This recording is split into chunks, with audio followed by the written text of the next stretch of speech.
This is Fresh Air. I'm Dave Davies, in today for Terry Gross. There are a few events in the news that are so emotionally powerful that years later you can still remember where you were when you first heard about them. For most of us, the Sandy Hook school shooting is on that list.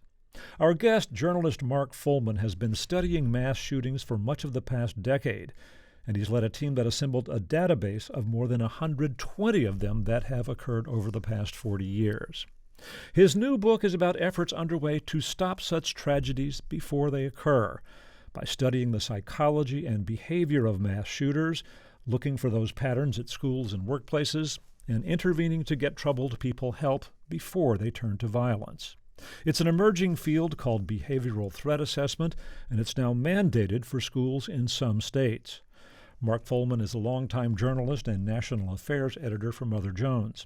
His writing and commentary have appeared in the New York Times and The Atlantic.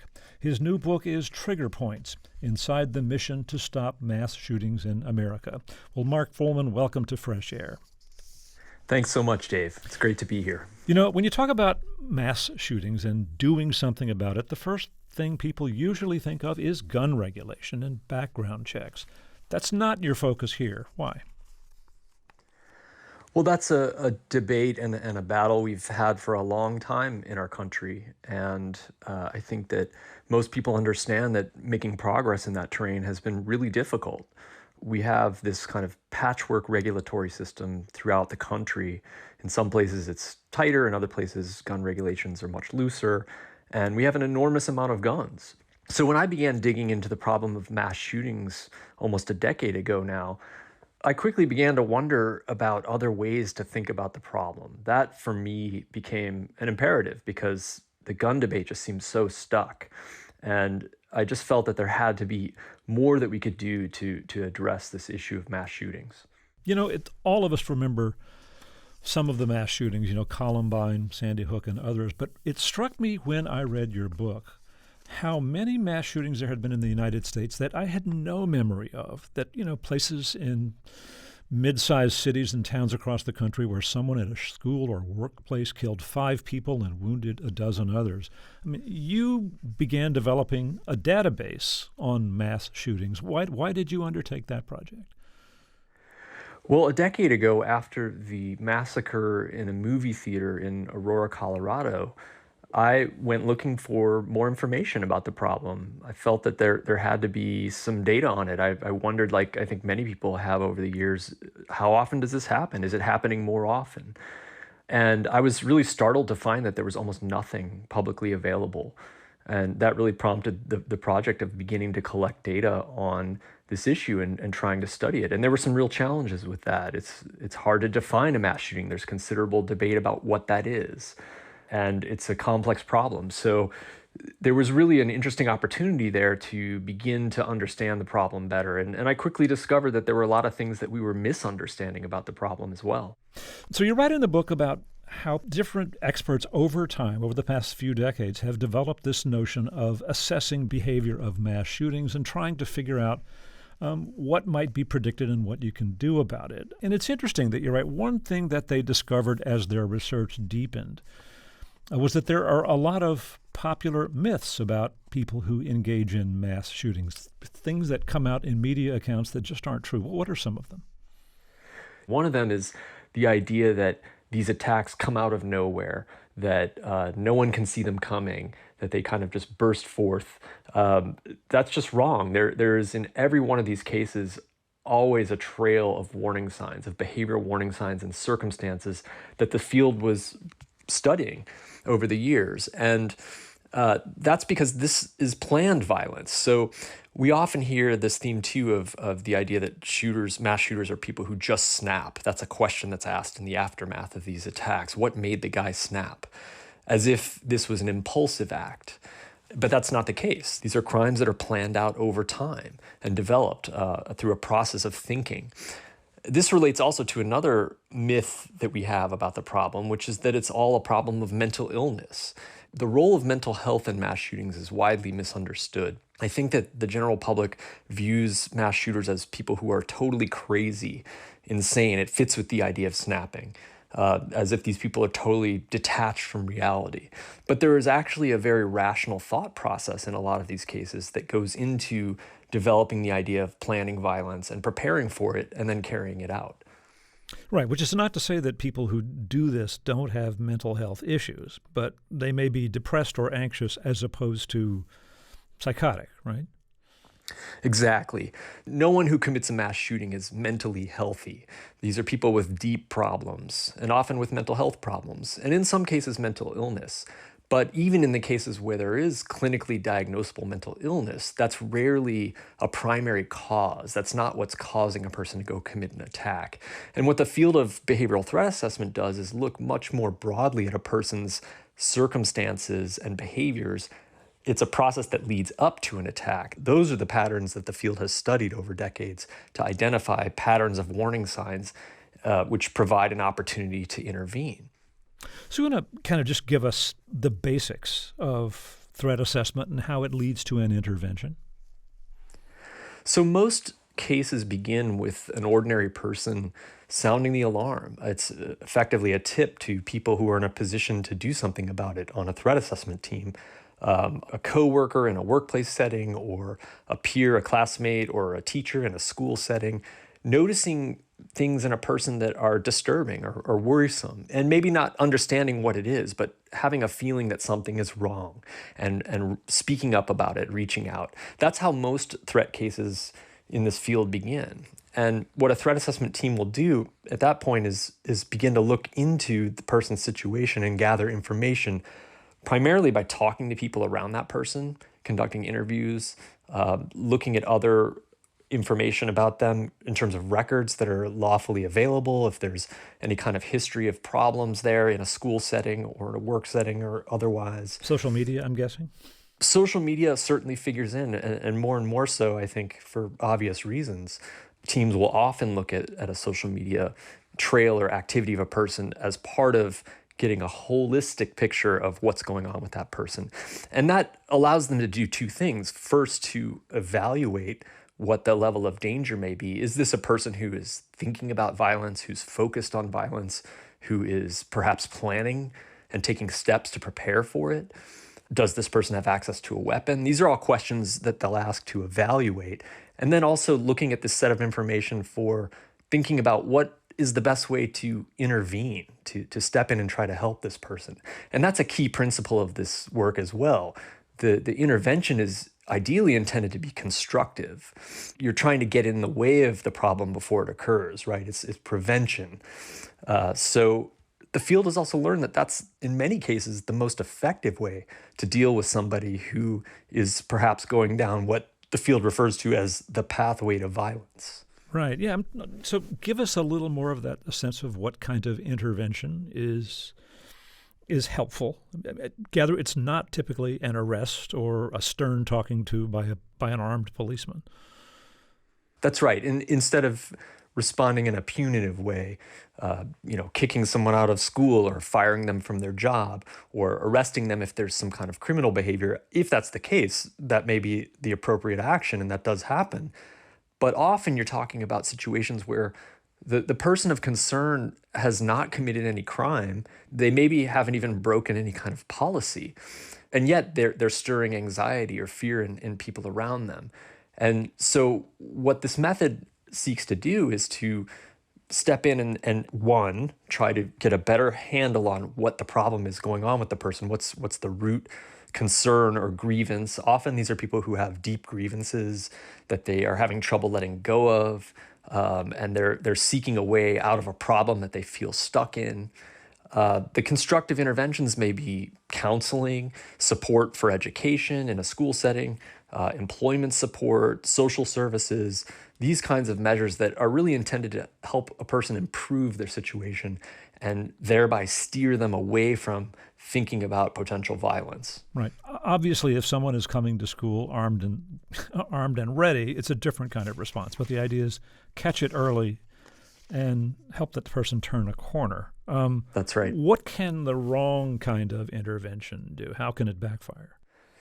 So the case research in this field shows over many years now that often a punitive response to somebody who is raising concern can be ineffective and even counterproductive. It can actually exacerbate the danger. So there are many cases of mass shootings where the subject was given a restraining order or fired from a job or expelled from school.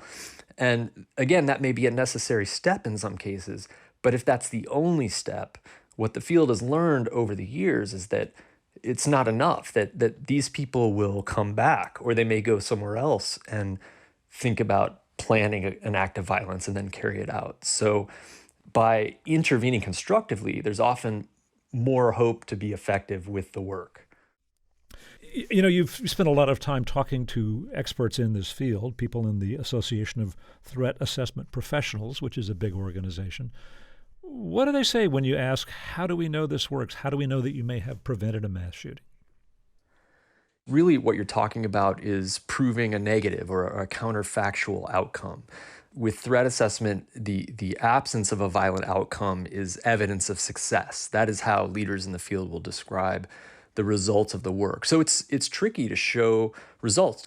There's a really good analogy that one threat assessment expert uses, forensic psychologist Reed Malloy, who's a research expert in the field as well as a practitioner.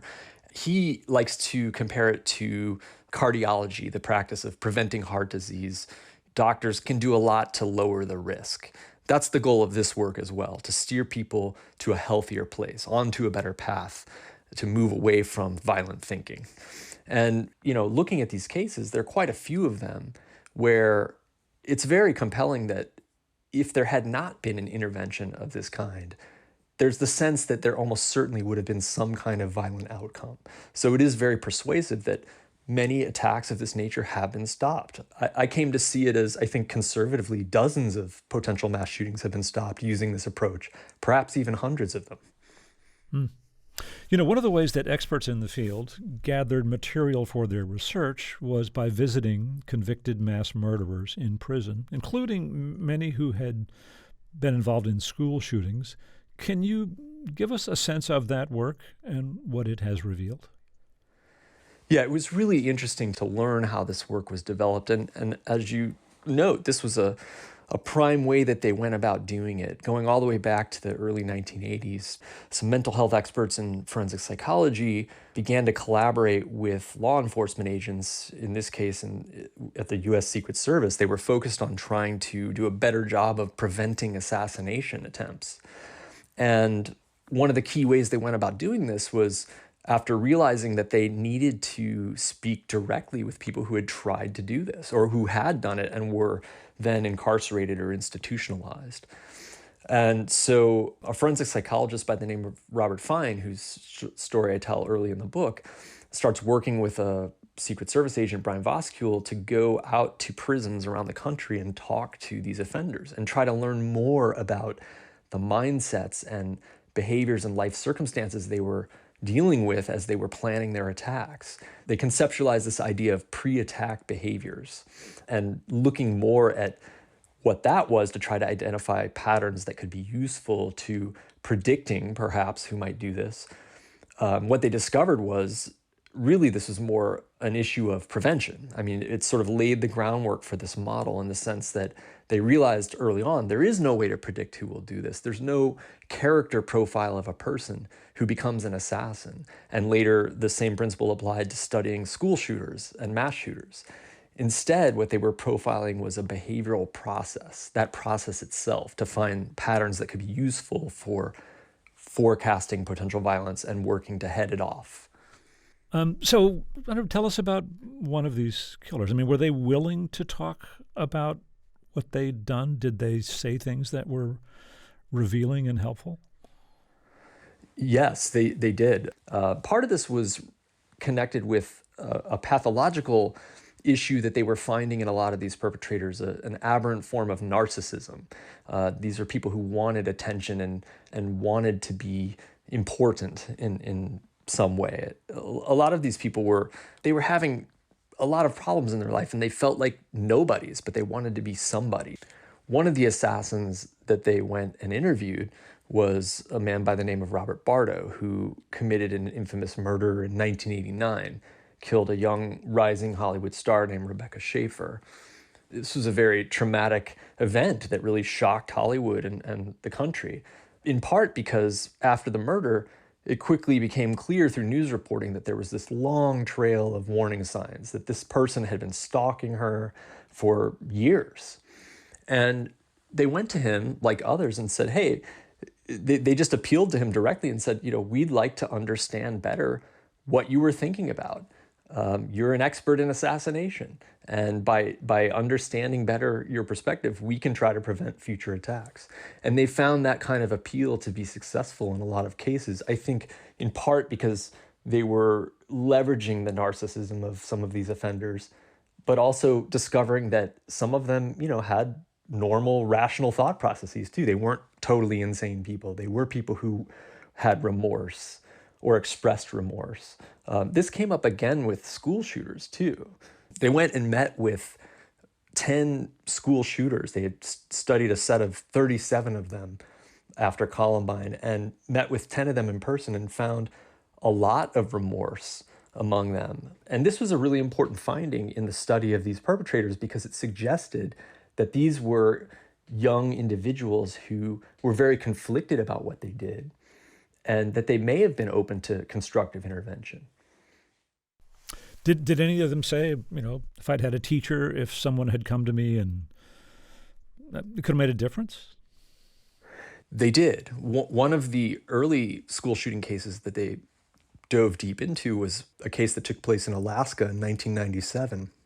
A young perpetrator by the name of Yvonne Ramsey, who had gone into his school with a shotgun and killed a peer and the school principal.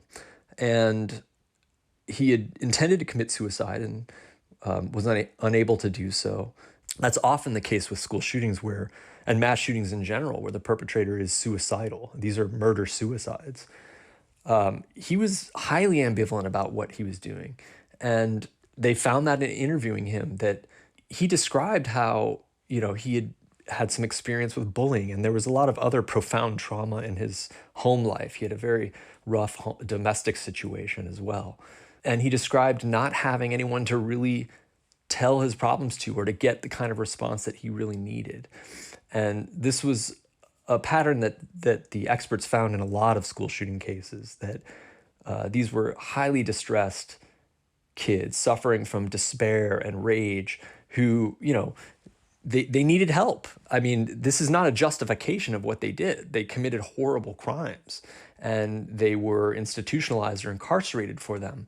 But the point here in the research was that they could see that there was a set of circumstances leading up to these attacks where there was opportunity to intervene because these were people who were desperate for help.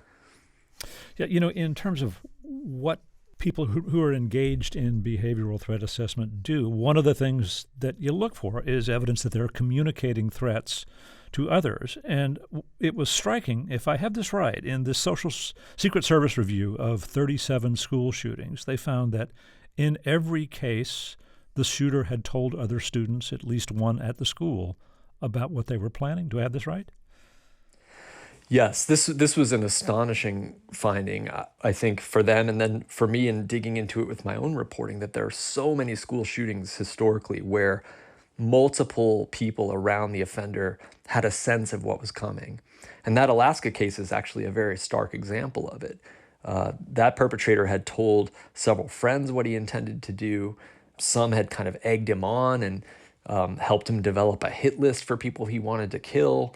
And the word sort of quickly spread to other students to the point where the morning that he entered the school to commit the attack, a whole bunch of kids had gathered to watch from a mezzanine. He had told some kids to go up there to watch what he was going to do. And not a single student had spoken out to a person in a position of authority. Just an astonishing situation. And that's played out many times since then. The recent case that we just saw at Oxford High School in Michigan, that's a case where we're still learning about what led to it, but there is already evidence that there were peers around that perpetrator who had a strong sense that something was going to happen. There were kids who stayed away from the school. There were kids who commented about what he was doing as it was unfolding. So this is a really remarkable problem, points directly to the question, why aren't people speaking up in that situation? And the answer is complicated. Often there's the sense that the peers may not really take it seriously. They may think that the perpetrator, would-be attacker, is joking, or they may be afraid to speak out or not know where to turn. Let's take another break here. Let me reintroduce you. We're speaking with Mark Follman. He's a national affairs editor for Mother Jones. His new book is Trigger Points: Inside the Mission to Stop Mass Shootings in America. He'll be back to talk more after a short break. Later on, Ken Tucker reviews Bonnie Raitt's new album, her first in 6 years. I'm Dave Davies, and this is Fresh Air. We're speaking with Mother Jones National Affairs editor Mark Follman, who's been studying mass shootings in the United States for much of the past 10 years. His new book is about educators, law enforcement leaders, and mental health professionals who are working to prevent such tragedies by identifying patterns of behavior among past mass shooters and intervening to help people in trouble before they turn to violence. His new book is Trigger Points: Inside the Mission to Stop Mass Shootings in America. Well, Mark Follman, if there's an example of an effort to undertake behavioral threat assessment in a serious way, particularly on the area of school shootings, it's the team in the Salem Kaiser school system in Oregon. Do I have the name right?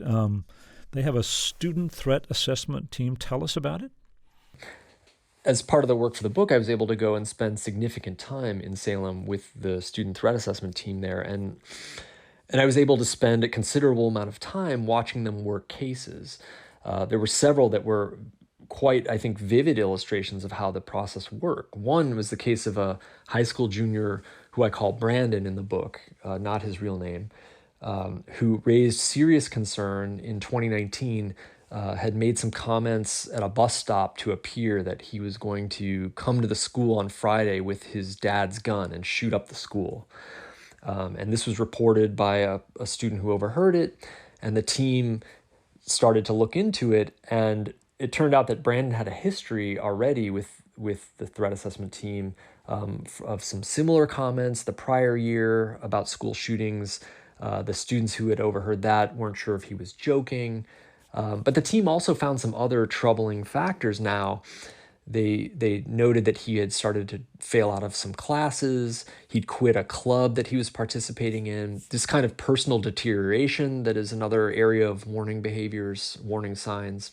One counselor on the team became concerned that he was suicidal because he was expressing some things that indicated very low self-esteem. So there was a variety of problems going on in this case, and they moved quickly to intervene. They sent a school resource officer out to his home to interview Brandon and his mom to determine right away whether or not he had access to a firearm. The answer, fortunately, was no. Even though he had said to another kid that he had the code to his father's gun safe, that turned out not to be the situation. But then the question was, how is the team going to manage this kid going forward? And so they used what they call their wraparound strategy, offering him counseling support, some individual educational support, guiding him to some extracurricular activities that spoke to his interests. And I was able to track this case over many months and to see the effect in the way that his behavior began to change, becoming less concerning. And over time, he did fairly well. He went on to his senior year, he graduated and left the school. And from the perspective of the threat assessment team, was doing fine at that point. So it was one example of several cases I looked at there where you could see in pretty compelling terms, here was a kid who was in serious crisis, who appeared to be planning violence, who was steered away from that through this process. You know, if there's one case where it seems red flags were ignored or at least not acted on, it's the case of the Virginia Tech shooter in 2007, a horrific shooting. You made contact with a survivor of that shooting who had become an activist, and the two of you got access to some documents which detailed what preceded the killing. What did you learn? Yeah, so as part of my research into the Virginia Tech case, which was really a watershed case, both from the perspective of mass shootings in the country historically and also in the development of the field of threat assessment, I met and got to know Christina Anderson, a young woman who was a survivor of that horrific attack. Was in a classroom where 11 classmates and their teacher died. She was severely wounded and survived, and became focused on the field of prevention work and response and recovery, and made that her work. And she and I went and dug into an archive of documents that had been unsealed a decade after the attack in the Library of Virginia, to look more into the case, because from her personal experience and from my knowledge of digging into the case, we had the sense that there was more to the story. The state had mandated a deep investigation of that attack and had concluded that a lot of warning signs were missed, but it was even more extensive and glaring than was publicly known. I mean, there were so many red flags with the perpetrator of that attack, and there were a lot of people within the Virginia Tech community, faculty and local police, who were very concerned about the perpetrator of the attack prior to it happening. But there was a catastrophic lack of information sharing in that case. And Christine and I looked at documents showing even further evidence of his behaviors around the university. There were teachers who were saying that they wouldn't continue their classes if he was allowed to remain. He was engaged in all kinds of harassment behavior and creation of violent writing and content that was really alarming people in the dorm where he lived. And so there were these kind of silos of information of just deep concern about what he was doing that were not shared in any kind of centralized way. And that's what the work of threat assessment is. That's what these teams do, is to gather all that information together in one place and evaluate it, and then take steps to intervene. And the tragedy there was even more stark in our view after digging into these documents, to see what had been missed there. Let's take another break here, and let me reintroduce you. We are speaking with Mark Follman. He is National Affairs Editor for Mother Jones. His new book is Trigger Points: Inside the Mission to Stop Mass Shootings in America. We'll continue our conversation after this short break. This is Fresh Air. This is Fresh Air, and we're speaking with Mother Jones National Affairs Editor Mark Follman, who studied mass shootings in America. His new book is about efforts to identify people who are at risk of becoming mass killers and intervene to help them before they turn to violence. His new book is called Trigger Points. You know, we talked about this program in the Salem Kaiser school system in Oregon, which has a student threat assessment team, which has been pretty effective. There are some times, though, that there are limits to. There's one student who they had worked with, but once he graduated, things took a different turn. You want to share that with us? Yeah, well, one of the ways that they've really built out the program over the past 2 decades is by learning from their own case history. And there is one very traumatic case from early on in the program in the early 2000s, a high schooler who was in serious crisis, who had tried to commit suicide and was threatening to bring a gun to the school. And he was hospitalized and given therapeutic help and eventually returned to the school. And so the team had to manage a case that was very concerning in terms of what might happen next. And they, again, used very intensive interventions and constructive help to help this high school student do better. And he did.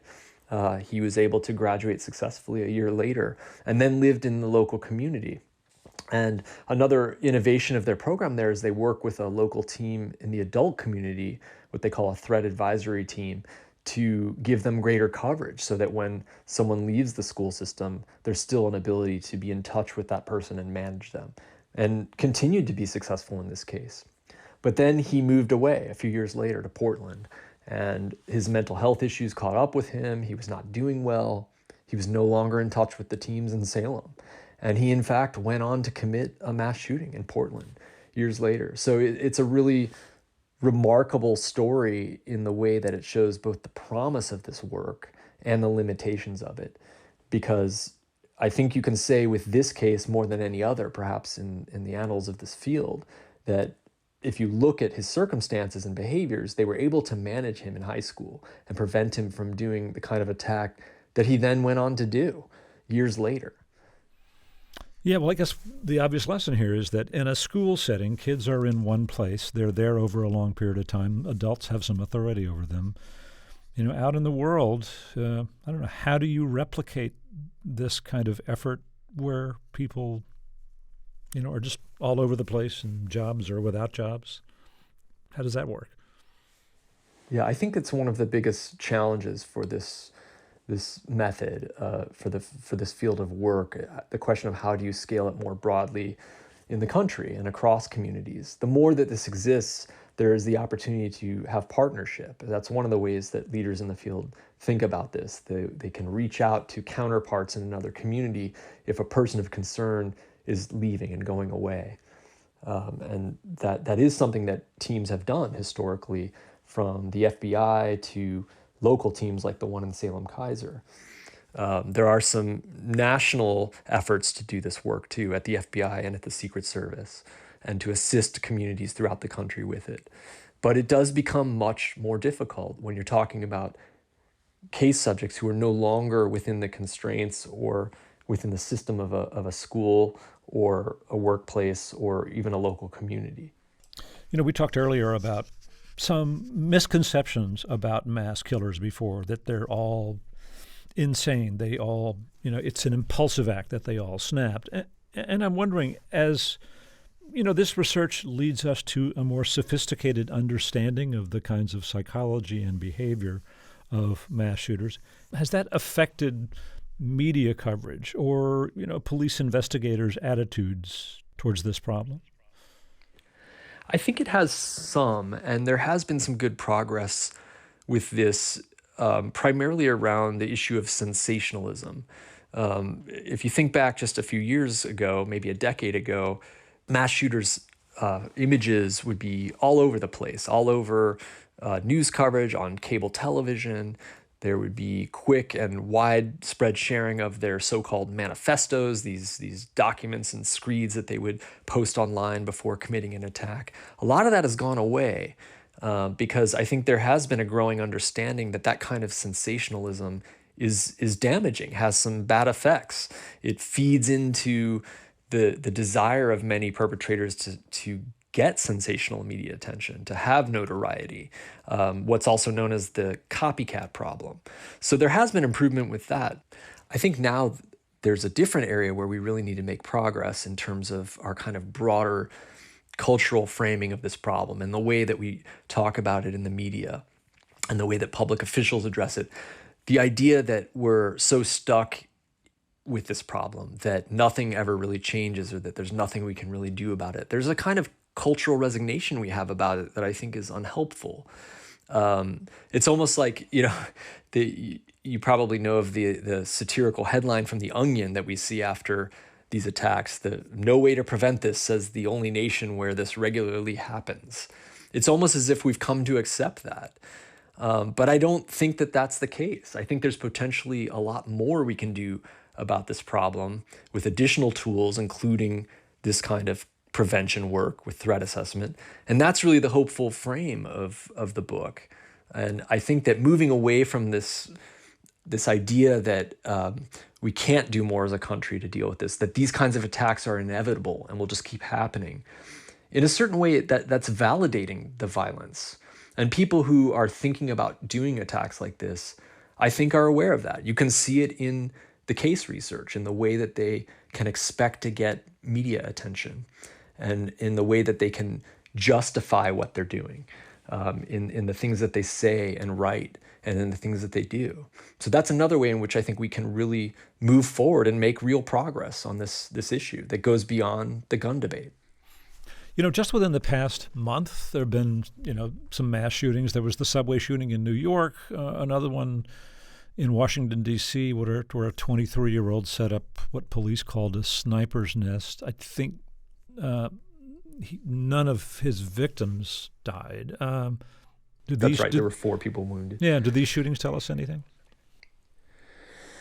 They do, in the sense that as we've seen this recent spate of mass shootings around the country, there are different forms of mass gun violence. But those are cases where, again, these were planned attacks. There's already evidence of an extensive trail of planning and potentially noticeable warning signs in those cases. The accused subway shooter had posted some really disturbing content on YouTube, some videos where he expressed grievances and justifications for violence, drove across the country, went into the subway with gear outfitted for an attack, used smoke grenades. This is a planned attack where there is the potential for people around that person to notice something's wrong.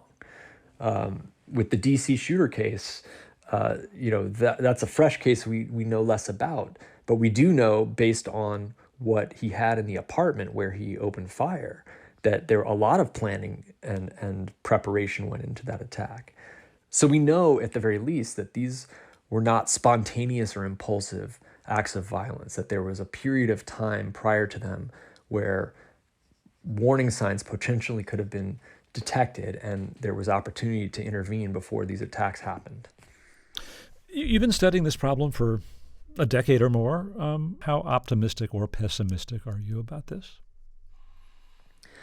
I think a sense of optimism led me to write this book, and in learning more about this work, this prevention work, really made me realize that we can make more sense out of this problem. We tend to dismiss these attacks as senseless and inexplicable in terms of the sort of cultural and political framing that we put around them. But that's really not the case, I think, as is evident from this prevention work, that if we study these cases and understand better what leads to them, the human behavior and the people who are doing them, that gives us more knowledge to work with to prevent them. And so I came to see the work of behavioral threat assessment as a potentially very powerful additional tool to help us reduce this problem. A lot of people feel very frustrated and resigned about the political debate we have over firearms in our country. And I have felt that too in my reporting work on this subject for a decade. But for me, the question really became, what more can we do to solve this problem? This can't be the only way at it. And I do think that there is potential to do a lot more work of this kind to help reduce this problem. Well, Mark Follman, thank you so much for speaking with us. It was a real pleasure. Thanks so much for having me. Mark Follman is National Affairs Editor for Mother Jones. His new book is Trigger Points: Inside the Mission to Stop Mass Shootings in America. Fresh Air's executive producer is Danny Miller. Our technical director and engineer is Audrey Bentham, with additional engineering this week by Adam Stanishevsky. Our interviews and reviews are produced and edited by Amy Sallet, Phyllis Myers, Sam Brigger, Lauren Krenzel, Heidi Saman, Teresa Madden, Anne-Marie Baldonado, Thea Challoner, Seth Kelly, and Joel Wolfram. Our digital media producer is Molly Seavey-Nesper. Roberta Shorrock directs the show. For Terry Gross, I'm Dave Davies.